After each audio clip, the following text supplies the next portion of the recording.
Rockefeller, the world's first billionaire. In 1839, a young John D. Rockefeller came into the world amidst the harsh reality of poverty. Little did anyone know that this infant would grow up to become a name that struck fear into the hearts of many.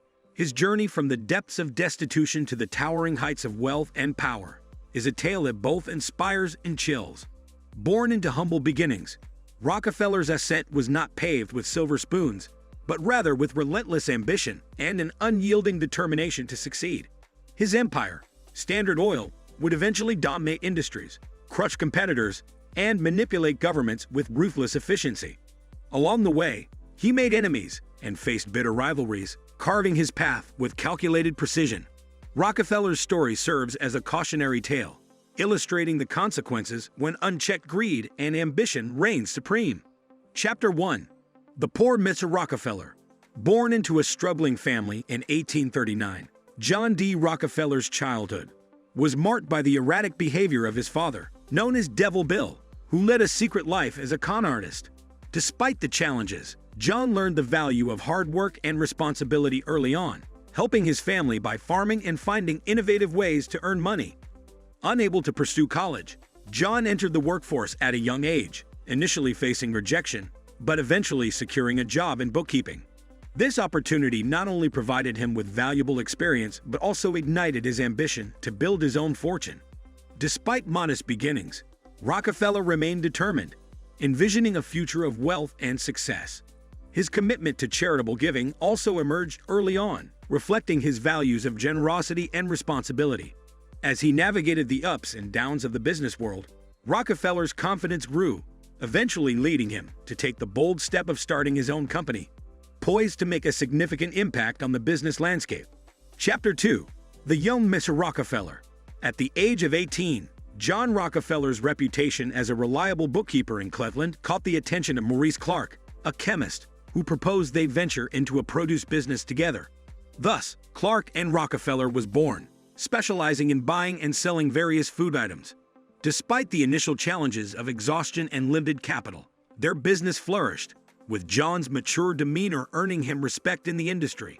Utilizing a clever tactic to secure loans, they expanded their operations just as the American Civil War erupted, leading to increased demand and significant profits. Demonstrating his strong anti-slavery stance, John financially supported the Union cause. The war-induced economic boom further bolstered their business, resulting in substantial earnings. However, a new opportunity emerged with the discovery of crude oil in Pennsylvania. Partnering with Samuel Andrews, John and Maurice invested in an oil refinery, initially as a sideline endeavor. To their surprise, the refinery quickly outstripped their produce business in profitability, prompting them to shift their focus entirely to the oil industry. Yet, challenges loomed, with the volatile nature of the oil market causing constant uncertainty.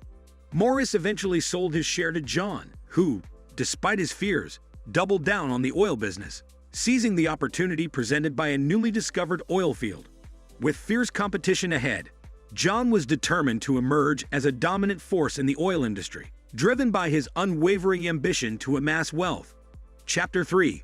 The ambitious Mr. Rockefeller.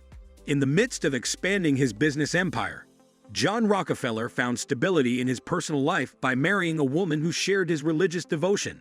Their modest life in Cleveland provided a nurturing environment to raise a family, while the booming post-Civil War economy set the stage for John to pursue his ambitious goals.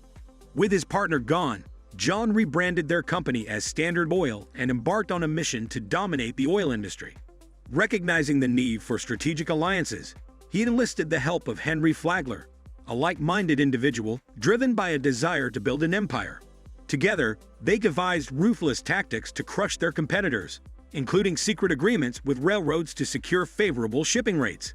By leveraging these deals, Cleveland emerged as the nation's leading refining center, while Standard Oil gained a significant advantage over its rivals. Despite the moral ambiguity of their practices, antitrust laws were yet to be enacted, allowing John to amass immense profits through aggressive market manipulation. However, with oil prices plummeting and competition dwindling, John realized the need for a systemic solution to prevent a collapse of the industry. His solution: to establish an unprecedented monopoly that would solidify his dominance and reshaped the entire oil landscape. Chapter 4. The Ruthless Miss Rockefeller. By 1872, John Rockefeller and Henry Flagler were aggressively expanding Standard Oil, but plummeting oil prices posed a dire threat to the entire industry. To counter this, John collaborated with Tom Scott, the president of the Pennsylvania Railroad, with whom he had previously been at odds. Together, they formed the South Improvement Company, SIC, a secret alliance between the largest railroads and select refiners, including Rockefeller's Standard Oil. Under this alliance, Standard Oil received a 50% rebate on transportation costs and gained significant advantages over its competitors. While critics condemned this move as a power grab, John believed it was necessary to stabilize the industry amid fierce competition and oversupply of oil.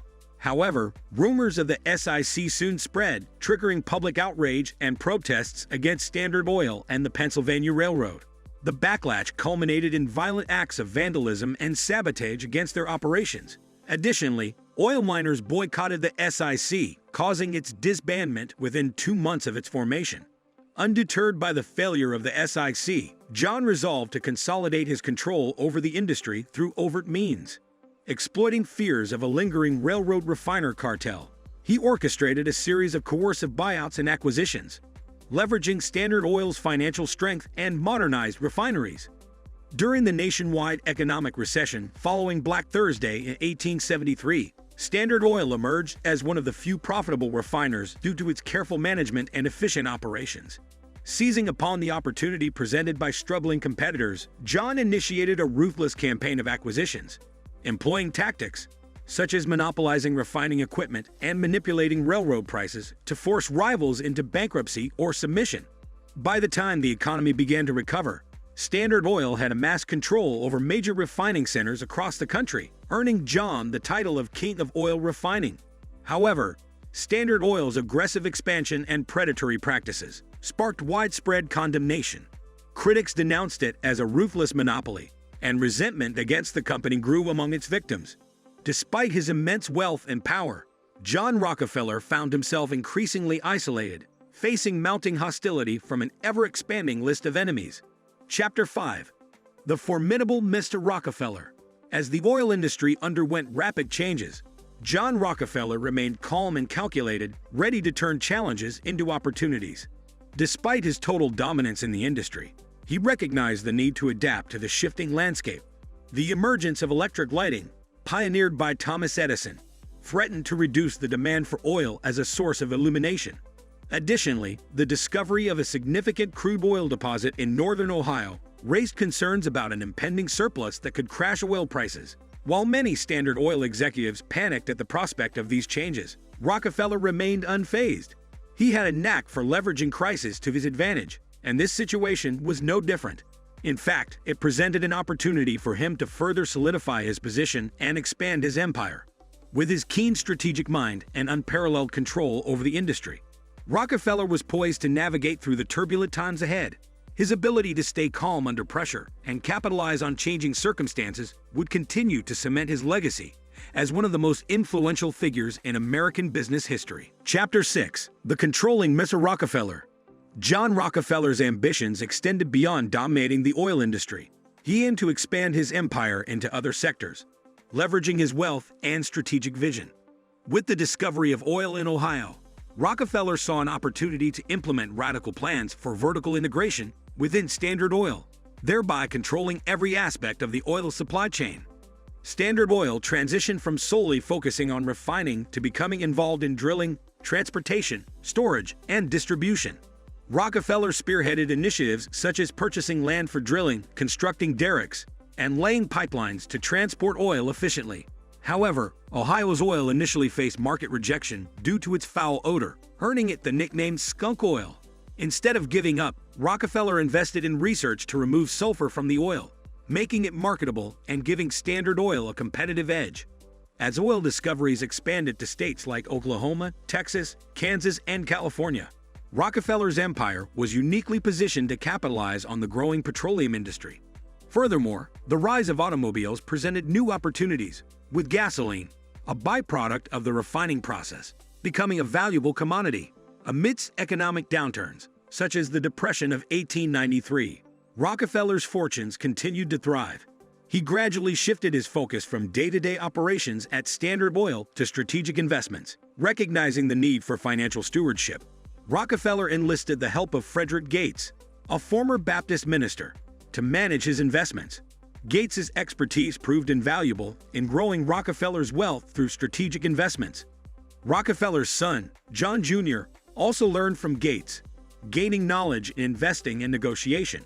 Together, they transformed Rockefeller's portfolio and expanded their investments into other industries, including acquiring railroad companies and securing vast iron ore reserves in Minnesota's Mesabi Mountain Range.